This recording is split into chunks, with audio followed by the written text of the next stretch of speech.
이번 시간에는 기하종 구조로 요한 계시록 제24강 24강은 20장의 결박과 용이 결박되어 있다는 것과 왕노릇한다는 말씀의 의미, 그러니까 이제 자세하게 본문 속에 들어가는 것은 다음 시간에 하기로 하고, 일단 다음 시간에 쭉 구조를 통해 가지고 설명할 건데, 미리 결박의 의미, 왕노릇의 의미를 잘 이해하는 것이 중요합니다.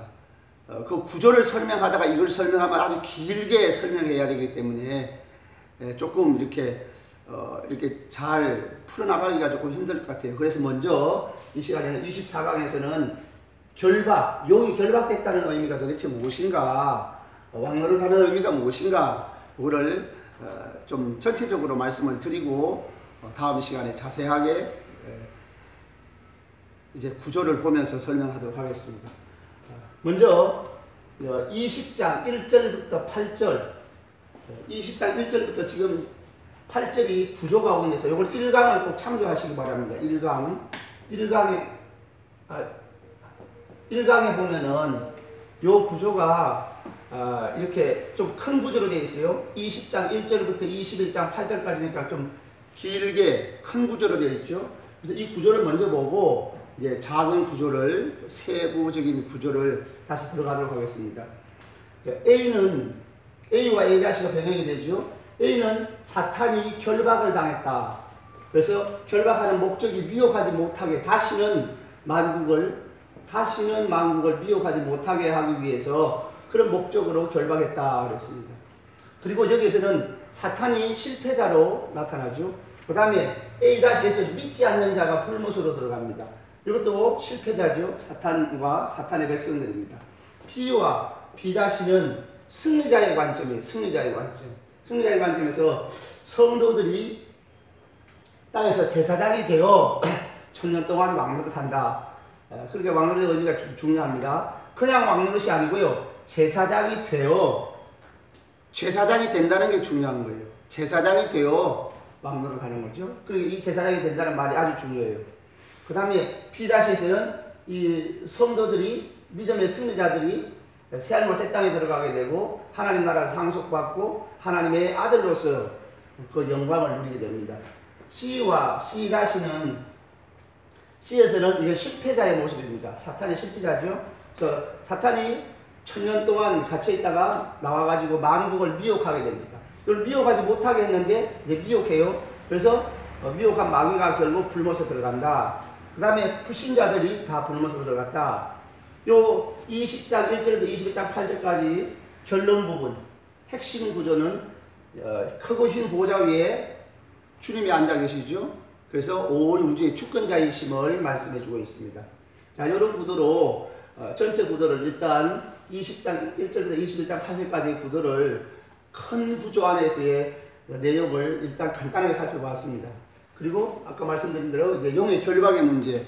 자, 이것이 내용이 20장 1절부터 3절까지는 용이 결박되어 있다는 얘기고, 그 다음에 4절부터 5절, 6절까지 4, 5, 6절은 천년 동안 왕노릇 한다고 하는 그 문제인데, 여기 맞물려 있습니다. 먼저 시간이 되면 둘 다 할 것이고, 그렇지 않으면 결박에 대한 문제를 하겠습니다.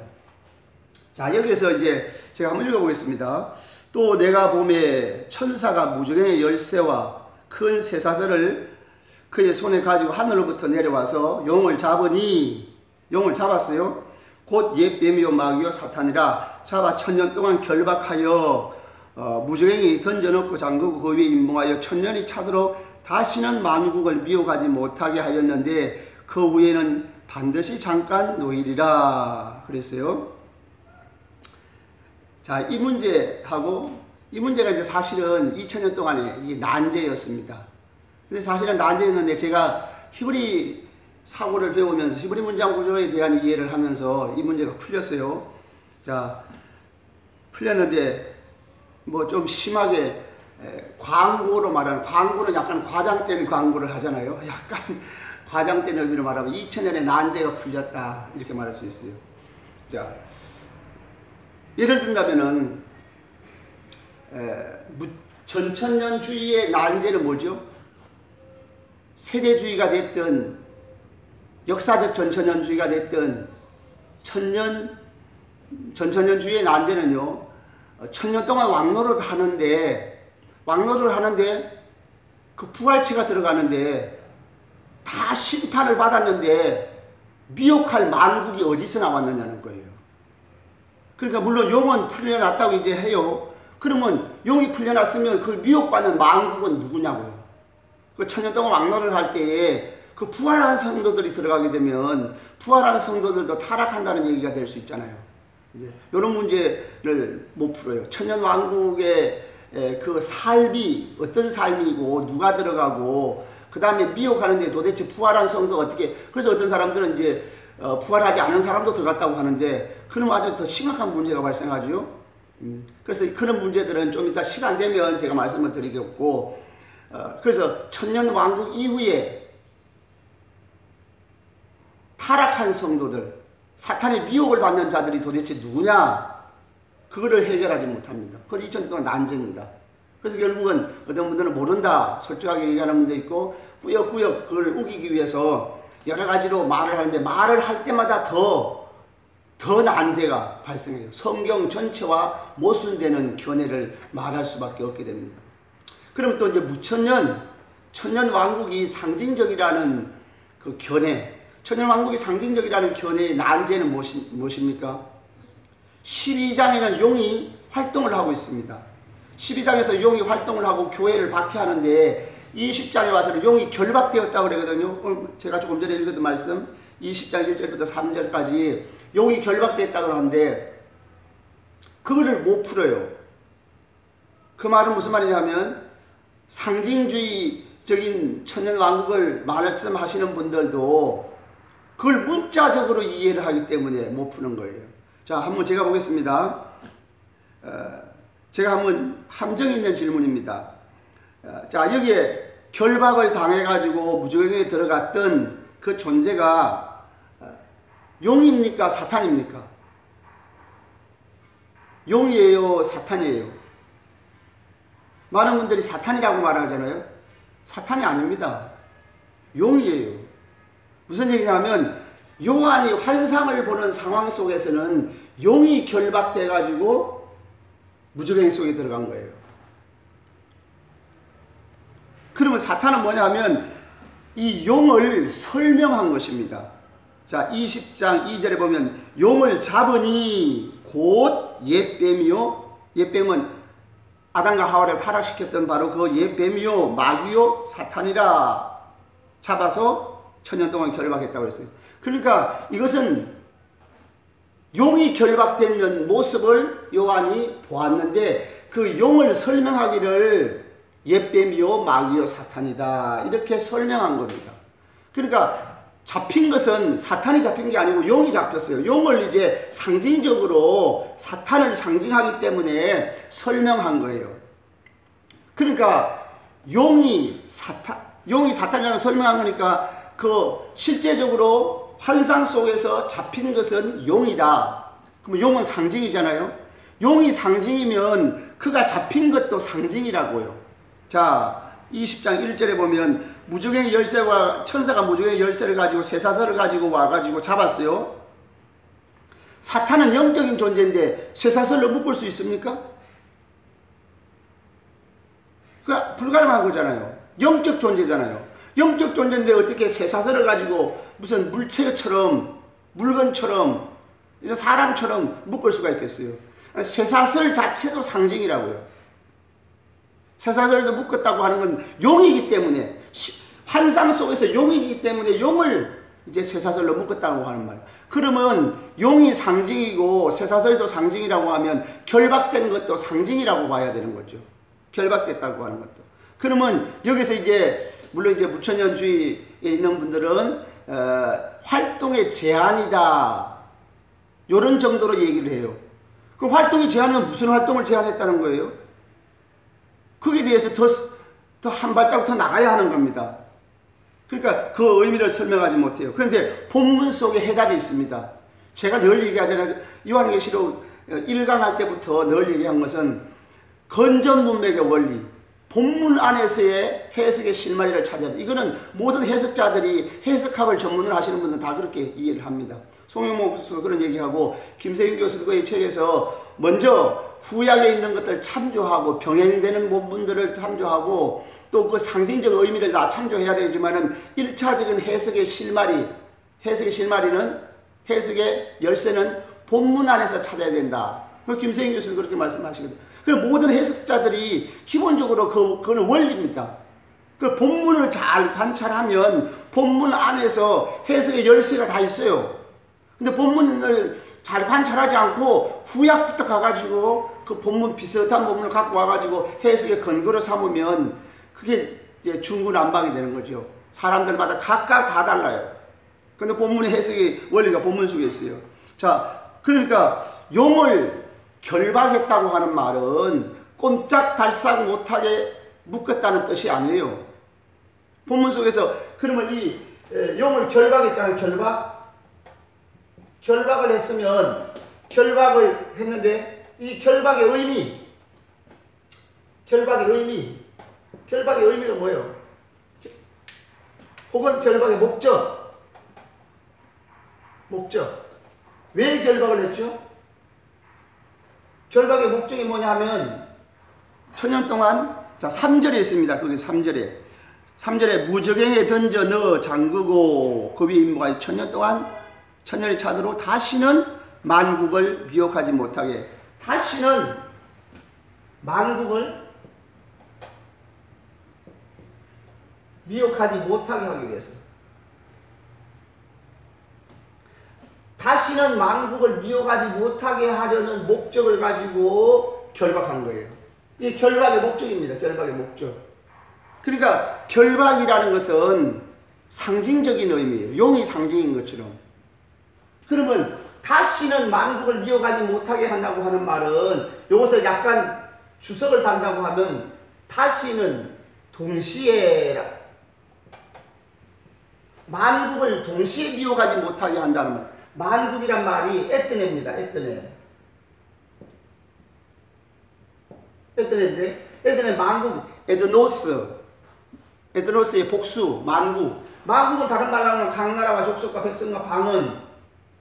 그래서 아무도 셀 수 없는 큰 무리도 만국이잖아요. 그럼 만국이라는 의미가 여러 가지가 있어요. 결박의 목적. 만국이라는 의미를 일단 잘 새겨야 하는데 요한계시록 안에서 만국 아니 성경 전체에서 신약 성경 전체에서 보면 이 만국이라는 의미 만국에 뜨네 만국이라는 의미가 1차적으로는 뭐냐면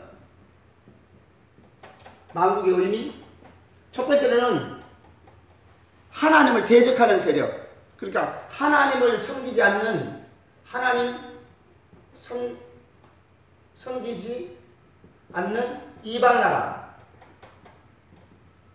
이방인들 얘기하는 거예요. 그 다음에 이거는 구약에서 주로 그랬죠. 하나님을 섬기지 않는 이방 나라, 이방인. 그 다음 두 번째로는 이제 만국은 복음이 전파되어야 할 만국입니다. 예수님이 오시고 난 다음부터는 예수님께서 뭐라 그랬죠?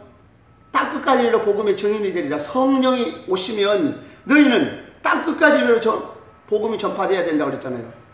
주의 증인이 되리라. 성도, 교회 성도들은 다 사명적 존재라고 말씀을 드렸죠. 사도행 1장 8절에 성령이 오시면 모든 성도들이 성령으로 말미암아 거듭나게 되면 그들은 동시적으로 이중적 부르심에 의해서 그리스도의 군사로서 예루살렘과 유다와 사마리아와 땅끝까지 이르러 내 증인이 되리라고 했어요. 예수님이 지상명령 예수님 지상명령 마태복음 28장 18절부터 20절까지 보면은 뭐라고 했죠? 하늘과 땅의 모든 것을 내게 주셨으니 그러므로 너희는 가서 모든 민족으로 제자를 삼아 모든 민족이라는 말이 그 에뜨네입니다. 에뜨네. 모든 만국으로 제자를 삼아 아버지와 아들과 성령의 이름으로 세례를 주라. 그리고 내가 너희에게 분부한 모든 것을 가르쳐 지키게 하라고 그랬죠.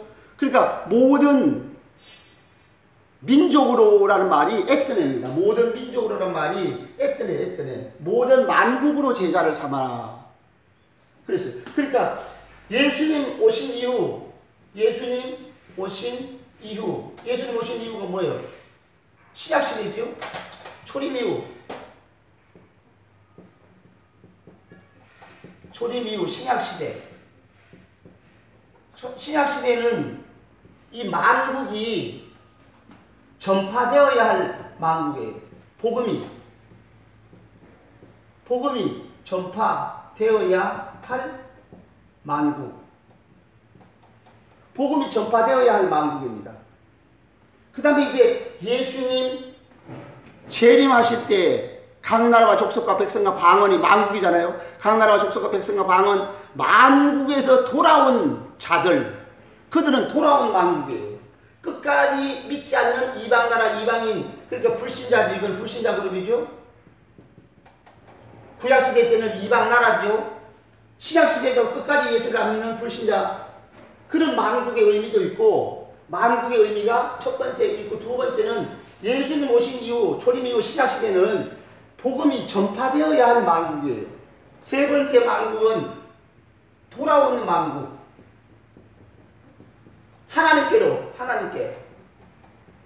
하나님께 돌아온 만국. 이거는 다른 말로 하면 구원받은 만국. 구원받은 만국이죠. 구원받은 만국은 다른 말로 말하면 각 나라와 족속과 백성과 방언에서 아무도 능히 셀 수 없는 큰 무리, 허다한 무리들이 만국이에요. 이걸 먼저 정립을 해야, 만국의 의미가 여러 가지가 있다는 걸 먼저 정립을 해야 이 본문을 풀 수가 있습니다. 한번 예를 들어 볼게요. 이것은 뭐 말할 것도 없죠. 구약서, 보통 신학자들이 이방인 하면 만국 에뜨네 복수로 쓰여졌으면 하나님을 대적한 이방 나라, 이방인을 염두에 두고 하나님을 대적하는 세력으로서 만국을 많이 떠올립니다. 그 이상하죠? 그게 어떻게 가려지는지 모르겠어요. 자, 돌아와야 될, 예수님 오신 이후, 초림 이후의 신약시대에는 복음이 전파되어야 할 만국이란 말은 제가 예를 들어 보겠습니다. 예를 들어 보면은, 아까 말씀을 드렸던 것처럼, 마태복음 28장 18절에서 20절까지도 너희는 모든 족속으로 제자를 삼아, 모든 민족으로 제자를 삼아라는 말이 그 에뜨네, 모든 만국으로 제자를 삼아라라는 뜻이고요. 마가복음 13장 10절에도 그도 만국 에뜨네가 나옵니다. 복음이 먼저 만국에 전파되어야 할 것이니라. 이건 아예 만국으로 나왔어요, 에뜨네가. 네, 그렇게 번역을 했습니다. 그 다음에 로마서 15장 9절부터 10절에 이제 돌아온 자들, 그래서 이방인들, 열방이 이방인들이 돌아왔다고 하는 말을, 그것이 만국에서 구원받은 자들을 얘기하는 거예요. 이방인들, 열방이라는 말이 에뜨네입니다. 에뜨네를 열방이라고 이제 번역을 했고, 이방인들이라고 번역했는데, 그들이 만국에서 구원받은 자들, 하나님께로 돌아온 만국, 이방 나라들, 주께로 돌아온 자들을 지칭하는 말이에요. 그 다음에 디모데전서 3장 16절 하반절에 보면 만국에서 전파되시고 그랬어요. 그 만국에서 전파됐다는 말은 이제 온 전파되어야 될 만국, 그리고 그들이 믿어서 주께로 돌아온 구원받은 만국이라는 뜻이에요. 그래서 디모데전서 3장 16절 만국에서 전파되시고, 복음이 전파된 만국이죠. 돌아올 만국입니다. 그 다음에 누가복음 24장 47절에 보면 모든 족속에게 복음이 전파될 것이 기록되었으니 죄사함을 받게 하는 회개가 전파되어야 할, 여기서는 회개가 전파될 만국으로 표시하고 있죠. 회개하고 죄사함 받을 만국으로 표시되어 있어요. 그러니까 만국이 더 이상 이제는 하나님을 대적하는 세력이 아니고, 하나님을 대적하는 세력이었지만 예수님 오신 이후에는 그 만국의 복음이 전파되어서 하나님의 택한 백성을 돌아오게 해야, 그러니까 그들의 만국은 이제 복음을 받아들여야 할 만국, 전파되어야 할 만국, 복음이 전파되어야 할 만국이고 또 돌아와야 할 만국이에요. 그 예수님 오시기 전까지 많은 이방인들이 주기로 돌아오니까 돌아온 만국이라고 표현되는 거예요. 제가 조금 지나치다고 생각하십니까? 아닙니다. 자, 한번 봅시다. 요한계시록 안에도 있어요. 요한계시록 15장 4절에 보면 요한계시록 15장 4절에 구원받은 자들, 재앙을 받지 않을 자들에 대해서 이렇게 얘기하고 있어요. 15장 4절 주여 누가 주의 이름을 두려워하지 아니하며 영화롭게 하지 아니하오리까 오직 주만 거룩하시니이다. 의로우신 일이 나타났음에 만국이 와서 주께 경배하리이다. 이 만국은 누구예요? 예수를 믿고 돌아온 만국이죠. 그 만국이 와서 주께 경배한다는 말은 만국 가운데 있는 이방인들이 예수를 믿고 돌아갔다는 거예요. 그 만국이라는 단어를 한 3가지 의미로 우리가 구별해서 쓸 수 있어야 됩니다. 끝까지 본문의 문맥을 봐야 돼요. 본문의 문맥을 봐서 하나님을 대적하는 만국이 있고 전파되어야 할 만국이 있고 회개하고 돌아온 하나님께로 돌아온 구원받은 만국이 있다는 거예요. 더 중요한 것은 22장 2절에 보면 만국을 치료하기 위하여 있더라. 그 생명나무의 잎사귀는 만국을 치료. 그 만국은 누구예요? 온 세상 만국에서 돌아온 성도들. 그러니까 만국의 의미가 구원받은 만국으로 쓰여진 거죠. 그 다음에 21장 24절에 보면 21장 24절에 이런 말씀이 있습니다. 만국이 그 빛 가운데로 다니고 땅의 왕들이 자기 영광을 가지고 그리로 들어가리라. 여기 만국이 그 빛 가운데로 다닌다는 말은 이제 구원받은 만국이에요. 그래서 넷을 알란드파리는 그냥 만국이라고 했지만은 스테펜 공인본문 1550년에 스테펜 공인본문에는 구원받은 만국이 들어온다고 그랬어요. 요거를 킹제임스 버전, 뉴 킹제임스 버전 말고 처음에 킹제임스 버전이 스테펜 공인본문을 기초로 해서 번역됐는데 그 킹제임스 버전에 보면 구원받은 만국과 땅의 왕들이 그 성으로 들어간다고 그랬어요. 자기 영광을 가지고. 그렇다고 해가지고 킹제임스 버전만 성경이라고 하면 그건 약간 문제가 있습니다. 이단성이 있는 거예요. 다른 성경은 다 사탄의 작품이라고 하면 그건 안 되는 겁니다. 절대 저는 그를 지지하지 않고 반대합니다. 모든 역본과 사본을 참고해야 하죠. 참고해야 되는데 그렇다고 해가지고 킹제임스 버전을 무시한다든가 넷을 알란드판만 그 성경이고 스테펜 공인본문은 그 전에 1550년 전까지 공인본문으로 존재했던 거거든요. 공적으로 인정받은 본문이에요. 스테펜 공인본문은 구원받은 만국이 그러니까 만국을 아예 구원받은 만국으로 그렇게 이해하는 것이 옳습니다. 그 나중에 이제 21장 24절을 제가 할 때 자세하게 그 부분을 키아전 구조로 보면 그 구원받은 만국이에요. 이방인이 아닙니다. 이방인이 아니에요. 자, 그러면 여기서 이제 다시 한번 정리를 하면 만국의 의미가 이방 나라, 이방인, 하나님을 대적하는 세력, 불신자, 하나님을 대적하는 세력으로서 만국의 의미도 있고 예수님 오신 이후에는 초림 이후에는 신약시대, 모든 신약시대는 복음이 전파되어야 할 만국이다. 그리고 이제 예수님 오시면 그때까지 하나님께 돌아온 만국, 이방인 가운데서 구원받은 만국 이런 의미도 있다. 그럼 만국을 그 문맥에 따라서 이해를 해야 된다. 그럼 우리가 잘못된 만국하면 이거는 구약에서는 하나님을 대적하는 세력. 그건 구약적 관점이에요. 예수님 오신 이후부터는 땅끝까지 구약에서는 이스라엘이 사명을 놓쳤잖아요. 하나님 말씀을 전수는 잘했지만은 그들이 사명적 존재, 왕같은 제사장으로서 온 세상에 이스라엘 민족을 통해 가지고 온 세상에 있는 사람들이 여호와를 섬기게 하려고 하는 하나님의 목적을 그들은 버렸어요. 자기를 선택하신 목적을 버렸기 때문에 그 버림받은 거잖아요. 그럼 신약교회는 새 이스라엘, 새로운 하나님의 백성을 창조하는 교회를 통해서는 이제 모든 성령을 보내주셔서 땅끝까지 모든 만국으로 제자를 삼아라. 마태복음 28장 19절에 만국으로 제자를 삼아라. 모든 민족으로 했더니 만국으로 제자를 삼으라고 했거든요. 그러면 이 만국의 의미가 이와 같이 3가지가 있다는 거 아주 중요합니다. 이걸 갖다가 일단 염두에 두면 이제 이 문제가 풀려집니다. 이 문제가 풀려져요. 자, 결박의 목적이 뭐예요? 만국을 동시에 다시는 이걸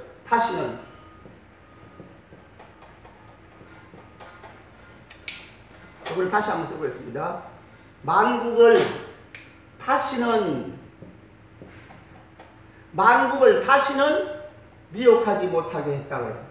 만국을 결박의 목적이 3절입니다. 20장 3절에 하반절에 보면 천년이 차도록 다시는 만국을 미혹하지 못. 천년이 차도록 다시는 만국을, 이거 천년이 차도록 이란 말이 있어요.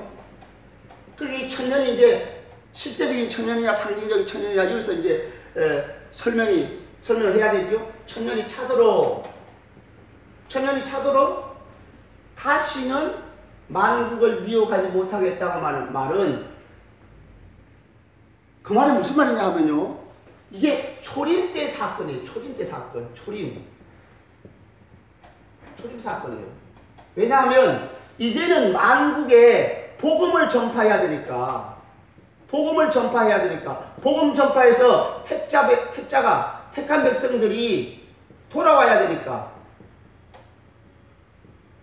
택한 백성이 돌아와야 되니까 만국에 복음을 전파해야 되잖아요.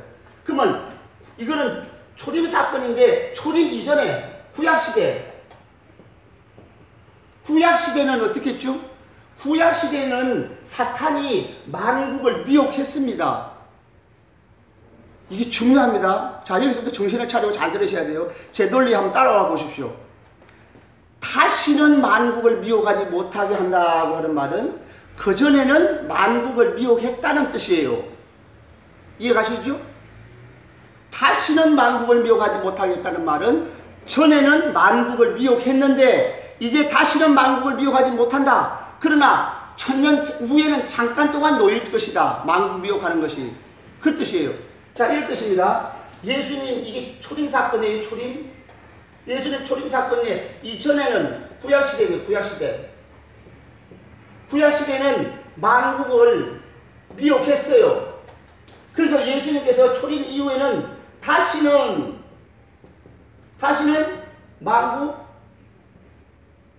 만국을 미혹하지 못한다. 근데 이제 천년이 차면, 이 천년입니다.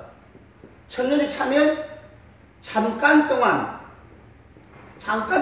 노일이라 해놓고 그때는 만국을 미혹해요. 만국을 미혹합니다. 그러면 이 천년이 초림부터 재림까지라는 얘기예요.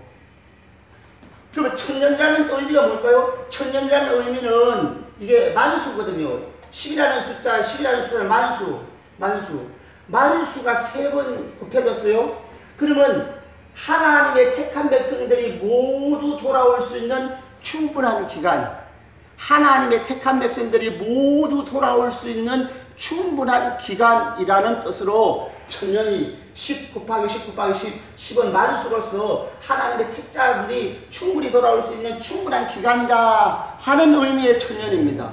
그게 상징적인 의미죠. 왜냐하면 이게 묵시문학 특징의 초월성, 상징적 표현이잖아요. 한 예로 이제 서문화교회 할 때 그런 얘기했습니다. 서문화교회 할 때 앞으로 열흘 동안 10일 동안 환난을 받으리라 그랬어요. 그 10일이 정말 하루 이틀 사흘 나흘 해가지고 10일일까요? 그러면 9일 동안 환난 받으면 하나님은 모르시는 하나님이에요. 11일 동안 환난 받으면 하나님은 능력이 없는 하나님이에요. 그러면 그 10일이라는 것은 만수거든요. 하나님이 계획하신 만큼 환난을 받는다. 그 상징적인 의미죠. 14장 20절에 피가 1600 스타디온에 퍼졌다라는 말도 1600 스타디온이 뭐라고 그랬어요? 1600 스타디온이라고 하는 말은 1601 스타디온까지는 안 갔다. 그런 뜻이 아니에요. 1559보다는 많다. 그런 뜻이 아니에요. 1600 스타디온이라는 말, 4라는 숫자는 상징이거든요. 숫자가 4라는 숫자는 세상, 10이라는 숫자는 만수. 그러니까 온 세상 구석구석 단 한 명도 빠지지 않는 완전한 심판이라는 뜻이에요. 12,000 스타디온도 마찬가지거든요. 그러니까 이거 숫자는 상징적으로 묵시문학의 특징을 무시하고 해석하게 되면은 마치 제가 늘 표현하는 뭐예요? 편지글을 읽으면서 장르가 다른 소설이라고 생각하고 있는 거예요. 그러면 의미가 전달이 되겠습니까? 기행문을 읽으면서 소설이라고 생각해요. 기행문은 보고 경험한 것을 그대로 썼잖아요. 그 소설은 허구잖아요. 그러니까 장르가 다른 것을 똑같은 장르로 이해하면 안 된다는 말이에요. 다시 말하면 일반 서신보다 묵시문학의 특징이 있는 이 요한계시록을 일반 서신처럼 읽으면 안 된다는 거예요. 그래서 이제 상징적 표현, 묵시문학의 특징이 초월성, 시간과 공간의 초월성, 그 다음에 상징적 표현이라는 거죠. 그래서 예수님을 어린 양이라고 하고 사탄을 용이라고 하고 사탄의 하수인으로 사는 정치 세력을 짐승이라고 하고 이렇게 상징적으로 그림원으로 환상 속에서 그림원으로 표현된 것을 그걸 옮겨 적은 거거든요. 그러니까 이 상징적 표현 자체를 이걸 무시하면 안 되는 거예요. 그래서 1000년 동안 왕노릇 한다는 말이나 1000년 동안 결박됐다는 말이 같은 거예요. 같은 기간 동안 결박된 기간은 복음 전파 기간이거든요. 그러니까 복음 전파를 위해서 결박을 했다는 거예요. 그러면 다시는 만국을 미혹하지 못한다고 하는 말은 그 전에는 만국을 미혹했어요. 근데 이게 동시에라는 말이 이걸 주석을 달면 동시에라는 말을 하면 더 의미가 선명해집니다. 이 주석을 달아 놓으세요. 동시에 만국을 구약시대에는 만국을 동시에 미혹을 했습니다. 어떻게 미혹했죠? 이스라엘 외에는 다 사탄이 짓밟아 버렸잖아요. 사탄이 다 유린했어요. 물론 예외가 있긴 합니다. 예를 들어 가지고 뭐 기생 라합이 돌아왔다든가 룻이 돌아왔다든가 혹은 뭐 니느웨가 회개를 일시에 했다든가 뭐 부분적인 것으로는 예외가 있지만은 이스라엘 공동체 외에는 다 온 세상에 하나님을 여호와 하나님을 섬기지 않았어요. 그러니까 사탄이 장악을 했죠. 그러니까 만국을 동시에 미혹해가지고 이스라엘 외에는 다 사탄이 미혹을 해서 장악을 했었잖아요. 물론 이스라엘 안에서도 남은 자만 신실한 자들만 하나님이 기억을 하시지만은 그러니까 구약시대에는 아예 이스라엘 외에는 만국을 동시에 미혹을 했는데 이제 예수님께서 오시고 우리를 위하여 십자가에 죽으시고 예수님 초림 이후에는 이제는 만국의 복음을 전파해야 되죠. 만국에. 그래서 예수님께서 마태복음 28장 18절부터 20절까지 하늘과 땅의 모든 것을 내게 주셔서 너희는 가서 모든 민족으로 모든 에뜨네 모든 만국으로 제자를 삼아라 그랬거든요. 그러니까 예수님이 이제 십자가에 돌아가시고 부활하시고 이제 성천하시면서 마지막 부탁하신 지상 명령이 뭐예요? 만국을 제자를 삼아라. 만국의 복음이 전파되어야 할 기간이니까 이때는 만국을 미워하지 못하는데 만국을 동시에라는 말, 동시에. 만국을 동시에 미워하지는 못한다. 이 말은 무슨 말입니까? 부분적 박해는 허용되어 있어요. 부분적 박해. 이게 12장입니다. 12장. 부분적 박해는 허용이 됐어요. 그리고 전면적 박해는 안 된다. 구약시대처럼 온 세상을 사탄이 장악하는 것은 허용하지 않겠다. 그것이 결박의 의미입니다. 무슨 말입니까? 그전에는 부분적이 아니고 전면적으로 사탄이 온 세상을 장악했지만은 예수님 오신 이후부터는 이제 부분적 박해는 시대적으로 지역적으로 예를 들면은 시대적으로 보면 우리나라에도 조선시대 때라든지 일제시대 때는 박해를 받았지만 지금은 복음이 전파되죠. 지역적으로는 지금 남한은 자유스럽게 복음이 전파되지만 북한에는 자유스럽게 복음이 전파 안 되죠. 그러니까 이거는 시대적으로 지역적으로 부분적 박해는 있어요. 한쪽이 열리면 한쪽이 닫히기도 하고 어느 시대는 닫혔는데 어느 시대는 열리기도 하고 열린 시대가 다시 닫히기도 하고 이렇게 부분적 박해는 가능하다. 부분적 박해가 가능한 것이 12장의 용이 활동하는 겁니다. 용이 활동하는 것은 12장에서 부분적 박해는 가능하다는 거예요. 그러나 온 세상을 구약시대처럼 전면적 박해는 안 된다. 왜? 택한 백성이 모두 돌아와야 되니까.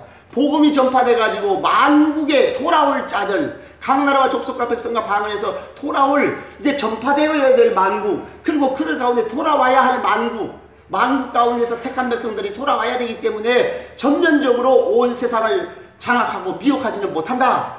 이것이 결박의 의무예요. 그러면 결국은 이 말씀 전체에서 결박의 목적은 뭐예요? 결박의 목적은 만국을 미혹하는 것인데 다시는 이라는 말은 구약시대는 동시에 미혹을 했다는 거예요. 동시에. 그러나 신약시대에 와가지고는 만국을 동시에 미혹하지 못하는 거예요.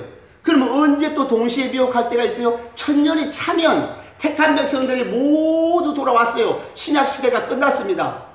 복음시대가 끝났어요. 복음시대가 끝나가지고 택한 백성이 모두 돌아온 시점, 예수님 재림 직전, 예수님 재림 직전에 잠깐 동안은 만국을 미혹하도록 허락이 됐어요. 그때는 예수님 재림 직전 뭐 3년 반, 7년 되어가려고 그런 얘기가 아닙니다. 1년이 될 수도 있고 6개월이 될 수도 있고 한 달이 될 수도 있어요. 그런 짧은 기간이에요. 그런 기간은 성경에 말하고 있지 않아요.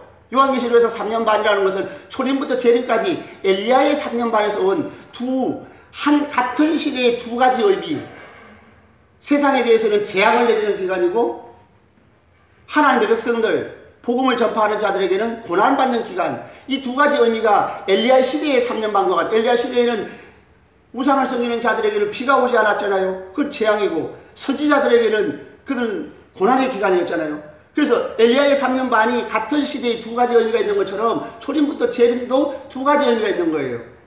그래서 이 세상은 재앙이 내리는 기간이고 초림부터 재림이 성도들에게는 복음을 전파하고 그리스도의 군사로서 사명을 다하며 살아가는 기간에는 우리들에게는 고난의 기간이다. 근데 땅끝까지는 메시아의 군사로서 온 세상에 복음이 전파되어야 되니까 다시는 만국을 미혹하지 못하게, 다시는 동시에 만국을 미혹하지 못하게 한다는 말이에요. 동시에. 그래서 구약시대는 동시에 미혹을 했고 신약시대 때는 부분적 박해는 가능하다.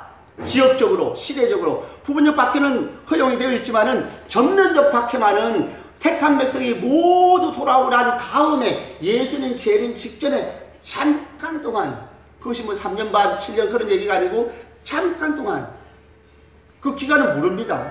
요한계시록은 그 기간을 말하고 있지 않아요. 아주 짧은 기간이에요.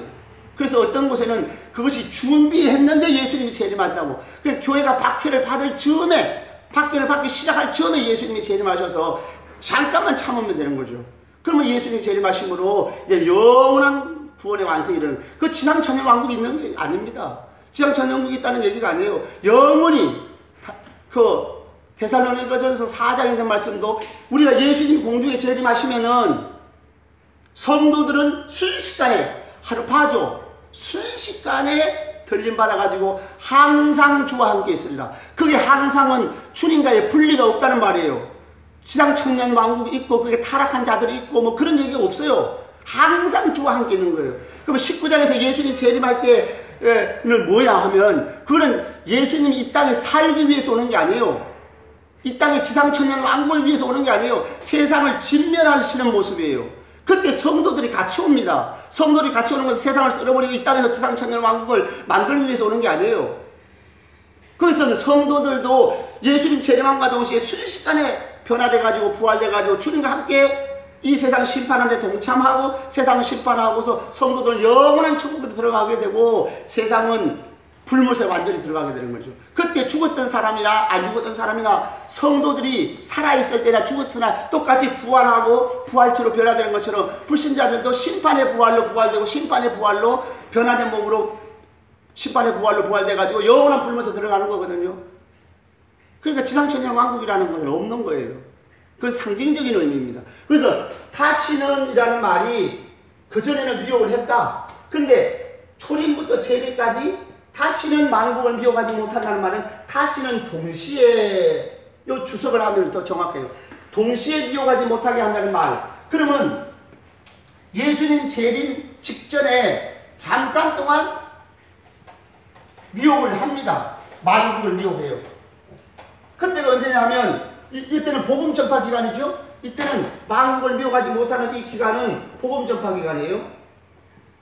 복음 전파 기간이면 택한 백성이 모두 돌아옵니다. 모두 돌아오죠. 그러면 모두 돌아오고 난 다음에 만국을 미혹하지 못하게 했다가 이때 예수님이 재림 직전에 용이 풀려나요. 용이 풀려나는 것은, 용이 풀려난다고 하는 말은, 용이 풀려나고 하는 일이 뭐예요? 만국을 미혹하는 거거든. 용이 풀려나서 만국을 미혹합니다. 왜냐하면 이때는 전면적 박해를 잠깐 동안 한단 말이에요. 그 증거가 있어요. 자, 제가 일방적으로 주장하는 게 아니에요. 한번 봅시다. 7절 요한계시록 20장 7절과 8절을 요구했습니다. 8절, 7절과 8절. 천년이 참에 사탄이 그 옥에서 놓여. 자, 천년이 참에 사탄이 그 옥에서 놓였어요. 그 다음에 8절. 나와서 땅의 사방 백성 곧 곡과 마곡을 미혹하고. 땅의 사방, 이게 풀려나가지고 하는 일이 뭐냐면 땅의 사방 백성, 땅의 사방 백성 곧 곡과 마곡. 자, 곡과 마곡을 또 구약에서 갖고 와가지고 이거를 곡과 마곡의 전쟁이 아마겟돈 전쟁하고 또 다른 것처럼 얘기하는 분들이 있어요. 주로 전천년주의 관점 있는 분들이 그렇게 얘기를 해요. 그런데 곡과 마곡이라는 말은 구약에서는 에스겔 38장 39장에 보면 38장 39장에 보면은 에스겔 38장 39장에 구약에서 곡과 마곡은 북방에서 오는 민족이에요. 북방에서 오는 민족입니다. 그리고 구약의 이미지를 채용을 했지만은 신약의 요한계시록에서는 곡과 마곡이 전혀 다른 의미예요. 어떻게 다르냐면은 구약에서는 북방에서 오는 민족 해가지고 어떤 사람들은 전천년주의 관점 있는 사람들 저 북방에 있는 러시아가 곡과 마곡의 전쟁의 원흉이 될 것이라 뭐 이렇게 얘기하는 사람도 가끔은 있어요. 보면은. 근데 그게 아니고요. 요한계시록에서는 곡과 마곡 곧 땅의 사방 백성이라고 했어요. 땅의 사방 백성. 그러니까 요한계시록에서는 땅의 사방 백성 곧이 뭐예요? 동격. 곧 곡과 마곡. 그 요한계시록에서 곡과 마곡이라는 것은 하나님을 대적하는 세력. 하나님을 대적하는 세력을 일으켜서 하나님을 대적하는 세력을 곡과 마곡이라고 했어요.